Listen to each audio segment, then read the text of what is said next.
আজকের ক্লাসে আমরা জানব প্রাচীন ভারতের একটি গুরুত্বপূর্ণ টপিক মথুরা শিল্প সম্পর্কে। শিল্পের ইতিহাস প্রাচীন ভারতের খুব গুরুত্বপূর্ণ টপিক, তাই মথুরা শিল্প সম্পর্কে আজকে আমরা আলোচনা করব এবং বিস্তারিত জানার চেষ্টা করব।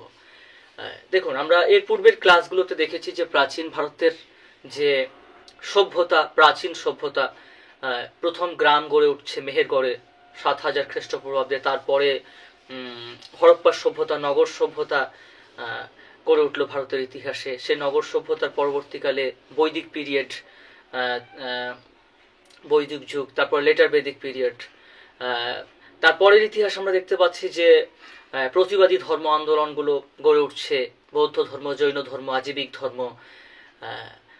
ষোড়শ মহাজনপদ গড়ে উঠলো, 16টি মহাজনপদ গড়ে উঠলো ভারতের ইতিহাসে, এবং সেই 16টি মহাজনপদ থেকে মগধকে কেন্দ্র করে রাজবংশ প্রতিষ্ঠা পেল।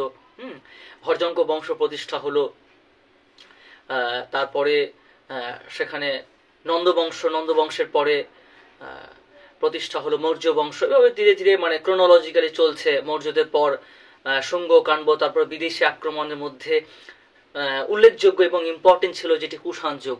সেই কুষাণ যুগের সময়কালেই গড়ে উঠলো এই শিল্পকলা।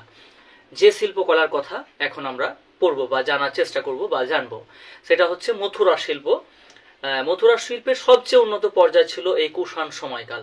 এই সময়কালেই গড়ে উঠেছিল গন্ধার শিল্প। গন্ধার শিল্প বিষয়ে আমরা আলোচনা করেছি পূর্বের ভিডিওতে। এখন আমরা জানবো মথুরা শিল্প সম্পর্কে। দেখুন, গন্ধার, মথুরা এবং দাক্ষিণাত্যের অমরাবতী শিল্প, এই যে শিল্প, তিনটি শিল্প বিষয়বস্তু ছিল মূলত গৌতম বুদ্ধের জীবন এবং বৌদ্ধ ধর্মকে কেন্দ্র করে এই শিল্পগুলি গড়ে উঠেছিল। কি ছিল শিল্পের বিষয়বস্তু? গৌতম বুদ্ধের জীবনের, গৌতম বুদ্ধের জন্ম, বিদ্যালয় যাত্রা তার, এবং সংসার ত্যাগ, ধ্যান, ধর্মচক্র প্রবর্তন, এই সমস্ত বিষয়গুলো এখানে গন্ধার শিল্পে প্রাধান্য লাভ করেছিল বা গড়ে উঠেছিল এই শিল্পগুলো। এই সমস্ত শিল্পগুলো গন্ধার শিল্পতেও ছিল এবং মথুরা শিল্পতেও ছিল বিষয়বস্তুতে। আচ্ছা, গন্ধার শিল্পের সঙ্গে মথুরার যে পার্থক্য আমরা দেখতে পাচ্ছি, যে গন্ধার শিল্পে বিদেশি প্রভাব, ব্যাপক প্রভাব পড়েছিল। হেলেনীয় বা গ্রিক দেশের প্রভাব পড়েছিল গন্ধার শিল্পে, কিন্তু মথুরা ছিল ভারতীয় শিল্প। ভারতীয় ধ্যান ধারণা, ভারতীয় যে পদ্ধতি মথুরাতে অবলম্বন করা হয়েছিল। গন্ধার শিল্পে বুদ্ধ একজন সুদর্শন ব্যক্তি ছিলেন, আধ্যাত্মিকতা এতে ছিল না। মথুরা শিল্প ছিল গন্ধারের প্রতিক্রিয়া। কি ছিল? প্রতিক্রিয়া। বেশ, এই যে মথুরা শিল্প, তার সূচনা হয়েছিল বহু আগে, কিন্তু কুষাণ যুগে এই শিল্প পরিপূর্ণতা লাভ করে, কুষাণ সময়কালে। মথুরা শিল্পের ভাস্কর্যের সংখ্যা হচ্ছে, প্রাপ্ত ভাস্কর্যের সংখ্যা 140টি। নির্মাণকাল কুষাণ শাসনের প্রথম 100 বছর ছিল মথুরা শিল্পের নির্মাণকাল। বেশ, এখন আমরা মথুরা শিল্পের যে মথুরা নগরী, সেই সম্পর্কে পড়তে গিয়ে আমরা দেখতে পাচ্ছি যে মথুরা ছিল নগরী হিসেবে তখন বিখ্যাত। প্রাচীন নগরী ছিল মথুরা এবং বাণিজ্য কেন্দ্র ছিল, যে কারণে বহু দেশ বিদেশের মানুষরা এখানে যাতায়াত করত, জনসমাগম হতো। তাই নগরী হিসেবে মথুরা বিখ্যাত ছিল, সমৃদ্ধ নগরী ছিল এবং প্রাণবন্ত ছিল। আচ্ছা, গন্ধার শিল্প এবং মথুরা শিল্প কিন্তু সমসাময়িক শিল্প, যেটা কুষাণ সময়কালেই গড়ে উঠছে। মথুরা ছাড়াও মথুরার সময়কালে যে শিল্পগুলি আর যে জায়গাগুলিতে দেখা যাচ্ছে, সেগুলো হলো সারনাথ, সাহেত বা শ্রাবস্তী, কোশাম বা কৌশাম্বিতে, এই সমস্ত জায়গাগুলি গড়ে উঠছে। দেখুন, কুষাণ যুগে বৌদ্ধ ও জৈন তীর্থঙ্করদের মূর্তি নির্মাণ নতুন আকার ধারণ করে মথুরা এবং গন্ধার শিল্পকে কেন্দ্র করে। কুষাণ যুগের ইতিহাস আমরা পড়ছি এখন। কুষাণ যুগে কি হলো? বৌদ্ধ এবং জৈন তীর্থঙ্করদের মূর্তি নির্মাণ প্রথা শুরু হয়। এই সময়কালে মূলত যে শিল্পের যে বিষয় ছিল তা হলো গৌতম বুদ্ধ এবং বৌদ্ধ ধর্ম। আচ্ছা, নারীর রূপকল্পনায় লাবণ্য, নমনীয়তা দেখা যায় এবং দেহাশ্রয় সৌন্দর্য, উজ্জ্বল লাবণ্য ফুটে উঠেছে এই শিল্পের কাজে। নারী মূর্তি নির্মাণও হয়েছিল। আরো বিস্তারিত আমরা জানবো বিষয়গুলিতে। শুঙ্গ, কাণ্ব আমলের ভারহুত বুদ্ধ কয়ায় সাঁচির শিল্পের সঙ্গে মথুরার যোগ ছিল। শুঙ্গ, কাণ্ব আমলে যে ভারত, বুদ্ধকয়া এবং সাঁচিদের যে শিল্প গড়ে উঠেছিল, সেই শিল্পের সঙ্গে মথুরা শিল্পের যোগাযোগ ছিল। মথুরা শিল্পের বিষয়ে আমাদের মনে রাখতে হবে খুব গুরুত্বপূর্ণ এই তথ্যটি যে মথুরা শিল্প গড়ে উঠেছিল, যে পাথরের মূর্তিগুলো গড়ে উঠেছিল আর কি, বা তারা তৈরি করেছিল যে ভাস্কর্য শিল্প, সেগুলো নির্মিত হয়েছিল সিক্রি থেকে আনা লাল চুনা পাথর দ্বারা, লাল বা রক্তিম চুনা পাথর দ্বারা নির্মিত ছিল। কোথা থেকে আনা হয়েছিল? সিক্রি থেকে। আচ্ছা, কেমন ছিল মূর্তিগুলি দেখতে? গৌতম বুদ্ধের যে মূর্তিগুলি নির্মাণ হয়েছিল সেগুলি দেখতে কেমন ছিল?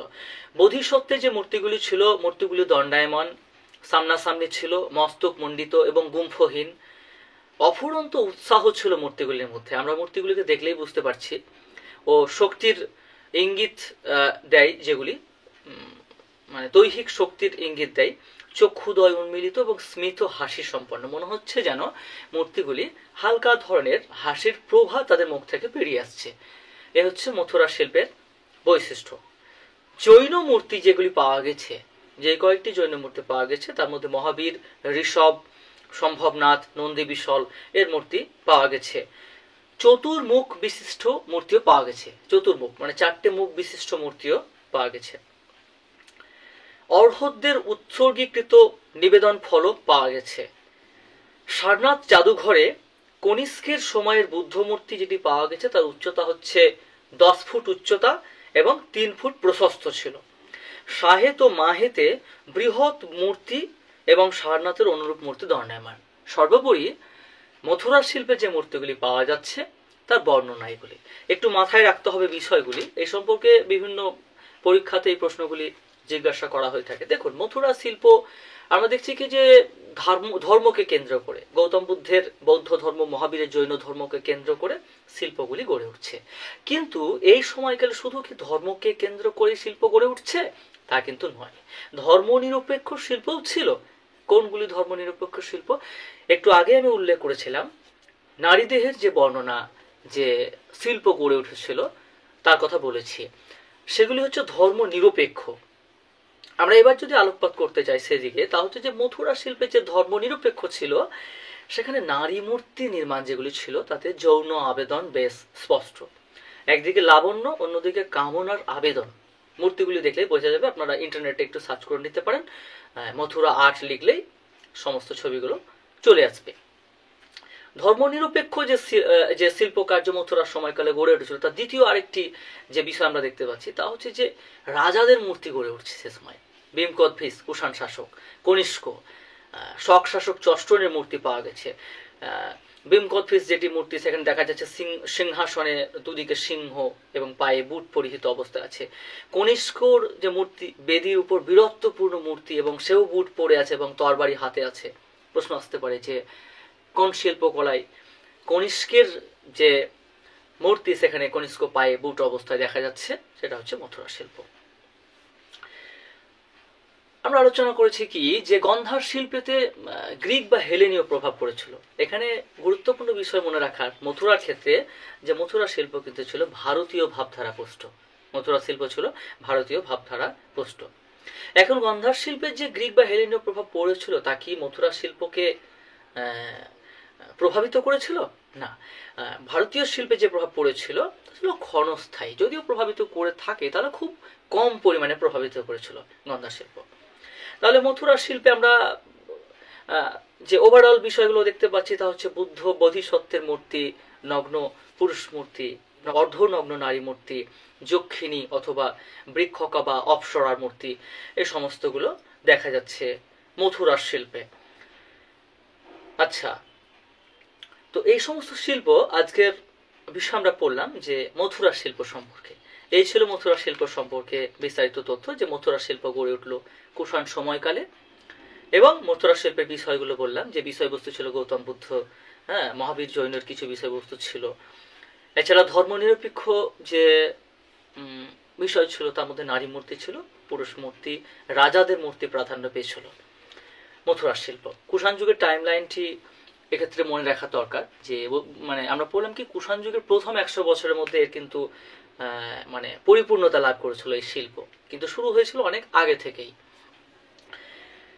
তো আজকের বিষয় ছিল মথুরা শিল্প সম্পর্কে। আমরা গল্পের মতন করে বোঝার চেষ্টা করলাম মথুরা শিল্প সম্পর্কে।